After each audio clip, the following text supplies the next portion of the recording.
வணக்கம் மக்களே. வணக்கம். சரி, அம்மா சமைக்கிறதுக்கு வந்திருக்கேன். இன்னைக்கு என்ன சமையல்னா, அப்படியே பன்னீர் வாங்கி வச்சுருக்கோம். பன்னீர் மட்டனில் வந்து மட்டன் ஈரல் தான் இருக்குது. இன்றைக்கி மட்டன் கறியெல்லாம் சாப்பிட்டு முடிச்சாச்சு. ஈரல் கிரேவி பண்ணிவிட்டு பன்னீர் புலாவ் பண்ணலாம் ஓகே அப்படின்னு ஆரம்பிச்சாச்சு வேலையை. சரி, அப்படியே நம்ம சேனலுக்கு செல்லப்பிள்ளை சால்வி சேனலுக்கு ஒரு லைக்கை போட்டுட்டு வீடியோவை பாருங்கள், சப்ஸ்கிரைப் பண்ணிக்கிறோங்க. இப்போ நம்ம வீடியோக்குள்ளே போகலாம். ஸ்லைஸாக கட் பண்ணி எடுத்துக்கலாம் பன்னீரை. ஓகே, நீட்டாக போட்டுடலாம். இப்போது இதை 3 ஆக்கிடலாம். சூப்பர்.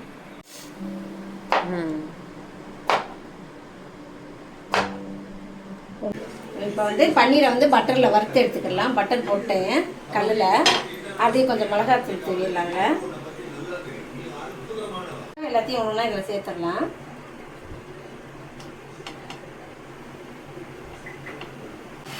லைட்டாக பரட்டி விட்டுறலாம். அப்படியே எல்லாத்துலேயும் சாடுற மாதிரி எல்லா பக்கமும். நல்ல பட்டர் வாசம். பட்டர் மிளகாத்தூள் சேர்ந்தா அது ஒரு டிஃப்ரெண்ட்டாக இருக்குல்ல வாசம். சரி, பன்னீர்லாம் நல்லா ஃப்ரை ஆயிடுச்சு. நம்ம ரொம்ப தீச்சிடாமல் எடுத்துடலாம். அவ்வளோதான். சரி, இது அப்படியே ஓரமாக வச்சுட்டு ஃப்ரீயாக இது பன்னீர் புலாவ் செய்ய ஆரம்பிச்சிடலாம். சரி, எண்ணெய் ஊற்றிக்கிடலாம். நெய் ஊற்றிட்டேம்மா, எண்ணெயும் ஊற்றிக்கிடலாம். சோம்பு 1 ஸ்பூன் போட்டுடலாம். அப்படியே சீரகமும் 1 ஸ்பூன், பட்டை, இலை, கல்பாசி, ஏலக்காய், லவங்கம் எல்லாம் போட்டிருக்கிறேன். நீல வாக்கில் கட் பண்ண 2 வெங்காயம் பெருசாக நல்லா எல்லாத்தையும் வதக்கி வச்சுக்கலாம். ப்ரௌன் கலரில் வதங்கட்டுங்க. வெங்காயம் வதங்க தான் லேட் ஆகும். இந்த பாருங்க, இது நம்ம தோட்டத்தில் வந்த மல்லிப்பூ. இவ்வளோ தான் வந்திருக்கு இன்றைக்கி. மொல்லமாக கட்டுற அளவுக்கு வளர்த்து உங்களுக்கு காட்டுறோம். சரியா? வெங்காயம் நல்லா வதங்கிடுச்சு. இஞ்சி பூண்டு பேஸ்ட் சேர்த்துடலாம். நான் இந்த கரண்டியாலே எடுத்து போட்டுட்டேன். 2 ஸ்பூன் வர அளவுக்கு. அம்மா புதினா இல்லை வீட்டில், நம்ம செடியில் எடுத்து வந்திருக்கேன். எல்லாம் காஞ்சிடுச்சு. பாதி இது புறா சாப்பிடுது. சரி, நம்ம கொஞ்சம் எடுத்துக்கலாம். கொஞ்சம் தான் இருக்கு, பரவாயில்ல, அதை எடுத்துக்கலாம். கட் பண்ணால் தான் கொஞ்சம் நல்லா வளருமா. அதனால கட் பண்ணிட்டு அப்புறம் வளர வைப்போம். எப்படி உட்காந்துக்கிட்டான் பாருங்க, அதுலேயே வெண்டைக்காய்லாம் நல்லா வளருது. இப்போ இன்னும் ஒன்று பறிக்கணும் அந்த வெண்டைக்காயில்.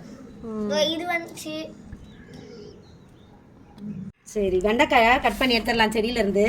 இது முத்தி போச்சு இந்த ஒரு காய். திரும்பவும் மொத்தமாக வளரட்டும்னு பார்த்தா எறும்பு சும்மாவே இருக்க மாட்டேங்குது. எவ்வளோ எறும்பு பற்றியா? இதெல்லாம் வந்து என்ன பண்ணுறது? இந்த மாதிரி எறும்பு வர்றது, இதுக்கு என்ன மருந்து இருக்குன்னு சொல்லுங்கள் செடி வளர்க்குறவங்களாம். நெக்ஸ்ட்டு இதோ ஒன்று, எல்லாத்துலேயும் எறும்புப்பா. இங்கே ஒன்று 3. அப்போ இது இன்னொரு செடியில் கையை வச்சு மறைச்சிக்கிட்டான். கட் பண்ணு 5. செம்மையாக இருக்காது இல்லை 4. இப்போ ஒரு குட்டி பறிச்சு கட் பண்ணு, அதையும் பண்ணு. விழுந்துருச்சு. இதை எடுத்துடலாம். கொஞ்சம் பிஞ்சாவே எடுத்துக்கிடலாம். கொடு. கட்.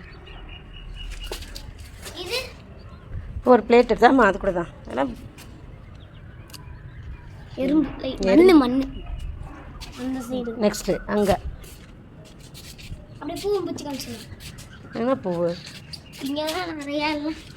இப்போது இந்த இன்னொரு செடியில் சால்வி எல்லாத்தையும் சுருண்டுருச்சு. அப்படியே முத்தலாக இருக்குது. எப்படி இல்லை? ஐயோ, என்ன எல்லாம் சீரம் வந்து இது கட் பண்ணுவா. நிறைய உரம் போட்டு. ஆமாம், பன்னீர். ஐயோ, அவ்வளோதான். அந்த கையில் இருக்க இல்லை பிரிஞ்சால் வருது பற்றியா? இங்கே ஒன்று, இது ஒன்று. இப்போ இங்கே ஒரு பூ பூத்துருக்கு. இனிமேல் தான் வரும். அதெல்லாம் தொடக்கூடாது. இதை அப்படியே நம்ம ஒரு சின்ன பொரியல் பண்ணி சாப்பிட்றலாம். சரி, கரெக்டாக ஒரு கைப்பிடி அளவு தான் இருந்துச்சு. போட்டுக்கலாமா?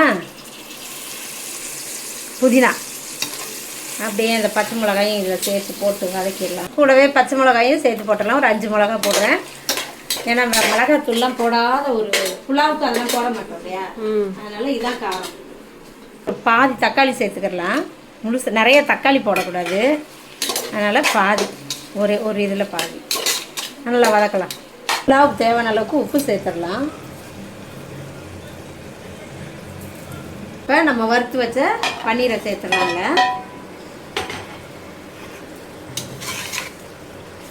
ஒரு வாசம் வரும் பாருங்க, பன்னீருக்கு ஒரு வாசம். அடுத்தது அரிசி சேர்த்துடலாம். நம்ம ஊற வச்சிருக்கிற அரிசியை அப்படியே சேர்த்துடலாம்.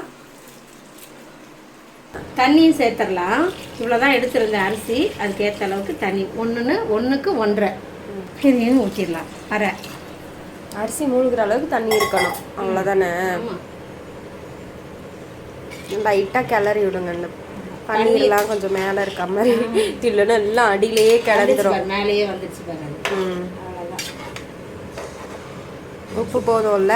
இப்போ உப்பெல்லாம் பார்த்துட்டு நம்ம க்ளோஸ் பண்ணிக்கலாம். தேங்காய் பால் ஊற்றிருந்தா இன்னும் சூப்பராக இருக்கும். பரவாயில்ல, இந்த டேஸ்ட்லேயே நம்ம சாப்பிடுவோம். கிரேவி செய்ய போகிறோம்ல, அதனால கரெக்டாக இருக்கும். கொதிக்க போகுது, நல்லா கொதிச்சு வரையிலேயே நம்ம மூடிடலாம். அப்படியே கொத்தமல்லி கொஞ்சம் போட்டுடலாம், கொஞ்சம் தான் இருக்குது, அதனால் கொஞ்சமாகவே போட்டுக்கலாம். மூடிடலாம். அவ்வளோதான், 2 விசில் வரட்டும். ஓகே, இங்கே வந்து கொஞ்சோண்டு சிக்கன் இருந்துச்சு, ஸோ அதை வந்து மேரினேட் பண்ணியாச்சு. இங்கே மட்டன் ஈரல் இருக்குது, ஸோ அதை இப்போ நம்ம கிரேவி செய்ய போகிறோம். விசில் வந்து முடிக்கணும்னு வைக்கிறாங்க. அங்கே சிக்கனும் வறுப்பாச்சு. பயங்கரமாக சமையல் வேகமாக ஓடுது. அவங்க ஒருத்தருக்கு பசிச்சிருச்சு ரொம்ப. ஆமாம், நான் கட்ட வருது இந்த வரேன் சொல்லியிருக்கேன். கொஞ்சம் லேட்டாக தான் ஆயிடுச்சு, இந்த முடிச்சிடலாம். நான் ஒரு 10 நிமிஷத்தில் முடிச்சிடலாம். வறுத்த எண்ணெயிலேயே வந்து வெங்காயம் போடுவேன். அதே எண்ணெயில் பண்ணிட்டேன், நல்லா இருக்கும். அப்படியே இஞ்சி பூண்டு பேஸ்ட் 1 ஸ்பூன் அளவுக்கு அதையும் போட்டு நல்லா வதக்கிடலாம். சரி, இஞ்சி பூண்டு பேஸ்ட்லாம் நல்லா வதங்கிடுச்சு. நம்ம தக்காளி சேர்த்துடலாம். தக்காளி சேர்த்து கிரேவிக்கு தேவையான அளவுக்கு உப்பும் சேர்த்துடலாம். வதங்கிடுச்சு தக்காளி வெங்காயம்லாம். நம்ம மிளகாத்தூள் கொஞ்சம் சேர்த்துக்கலாம், 1 ஸ்பூன் போதும். இது எல்லாம் கலந்த மிளகாத்தூள், நம்ம வெறும் மிளகாத்தூள் ஒரு 1/4 டீஸ்பூன் அளவுக்கு சேர்த்துக்கலாம். கொஞ்சமாக மஞ்சத்தூள், ஈரலை சேர்த்துடலாம். அப்படியே வழுக்கிடுச்சு. நான் அலசி நல்லா கழுவி தண்ணிலாம் இருத்து தான் வச்சேன், புழிஞ்சு வச்சேன். ஓகே ஓகே, தண்ணிலாம் கம்மியாக தான் இருக்கும், அப்போ தான் அது கிரேவி நல்லா இருக்கும்.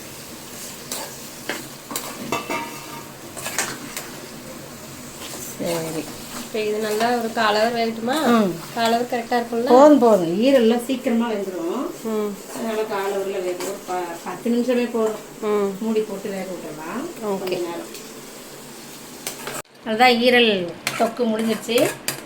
மட்டன் ஈரல் தொக்கு நம்ம வந்து கொஞ்சமாக அதுக்கும் கொஞ்சம் கொத்தமல்லியை போட்டு ஒரு கலர்ஃபுல்லாக்கி ஸ்டைல் பண்ணி சாப்பிடுவோம். ஆஃப் பண்ணிடலாம். இதையும் ஓப்பன் பண்ணி பார்த்துடலாம். ஆமாம், நல்லா வெயிட் இந்த குக்கர். ஆமாம், பெருசு, கரெக்டாக இருக்கும். பத்தியா, சின்ன குக்கரில் வச்சா பத்தி இருக்காது. நான் சின்னதை எடுத்தேன். அப்புறம் வந்து அரிசியும் நல்லா, அதாவது சோறு நிறையா வரும், அதனால நான் இதில் வச்சேன். சின்ன குண்டான் தான், 2 டம்ளர் அரிசி தான். அது எவ்வளோ வந்துருக்குல்ல? ஆமாம். சரி, சூப்பராக இருக்குது. கரண்டி இருக்குது, அருமையாக இருக்குது. அப்படியே பிளேட்டில் போட்டுக்கலாம்.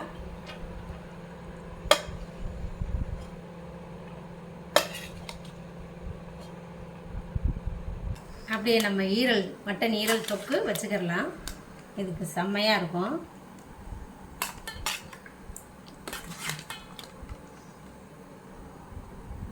சிக்கன் 65 அதுவும் வச்சிடலாம். இருந்தது அவ்வளோதான் சிக்கன். அப்புறம் மாம்பழமும் கட் பண்ணி வச்சாச்சு. அப்புறம் சாப்பிட்டுக்கலாம். அவ்வளோதான். டேஸ்ட் எப்படி இருக்கு பார்த்துடலாமா? சூப்பராக வெந்திருக்குது, அழகா.